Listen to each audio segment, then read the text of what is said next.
Hi, I'm Isobel from Photo Media at Sydney College of the Arts. Today we're going to talk about the digital camera. So the camera is an optical device used to receive, transform and encode light. At its most elemental, the camera is a big black box with a tiny little hole to let light in. This sort of device is called a camera obscura, and it laid the foundation for all the camera technology we have today. Thinking about it in the simplest terms, a camera's job is to take light which is received through the lens, transform it through focusing, and then transmit this latent or invisible image to the digital sensor at the back of the camera, where it's translated to become optically visible. All cameras work this way: film cameras, digital cameras, large format and 35mm cameras. Today, we're going to navigate our way around a digital single lens reflex, or a DSLR camera. We'll learn how we can manipulate the very elemental processes described above in order to achieve creative and conceptual control over the images we make. To start off, we need to understand exposure. Exposure is the overall darkness or brightness of an image. We can change exposure by controlling how much or how little light comes through our lens and reaches our image sensor. In digital terms, we can control exposure using three principles. We've got ISO, or sensitivity.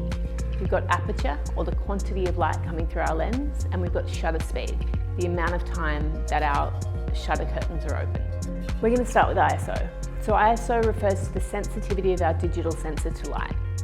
The higher the ISO, the more sensitive to light. The lower the ISO number, the less sensitive to light. As a general rule, we work with the lowest ISO possible. We'll talk about how to determine what's possible later on, but for now, just remember ISO, keep it low.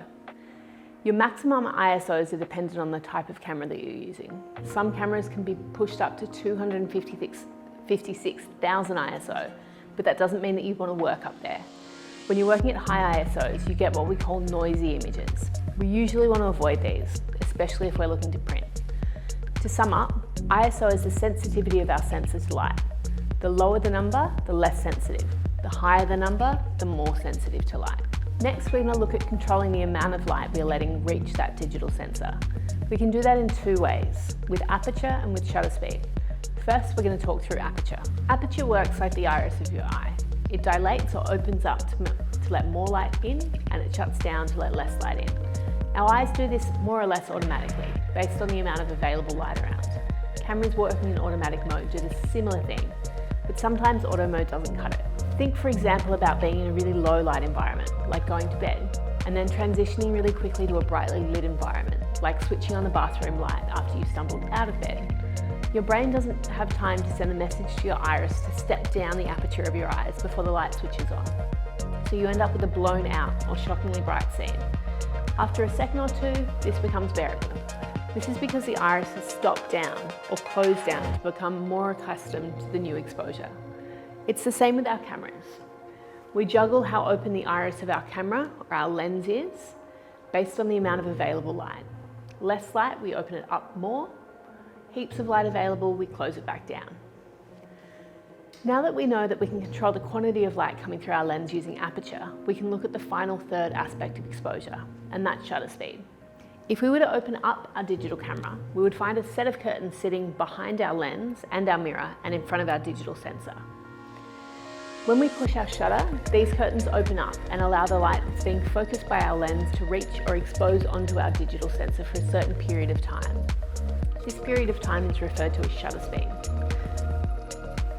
Camera shutter speeds are generally very quick, fractions of seconds. When we push our shutter, our curtains open, allowing light to come through the lens to reach our sensor. The faster the curtains open and close, the less light reaches our sensor. The longer the period of time that they're open for, the more light reaches our sensor. If your image is too overexposed, you would need to make your shutter speed faster, allowing less light in, and therefore creating a darker image. Conversely, if your image is too dark, you would slow your shutter speed down to allow more light to come in. You can begin to see that by juggling our aperture with our shutter speed, we can get a correct exposure.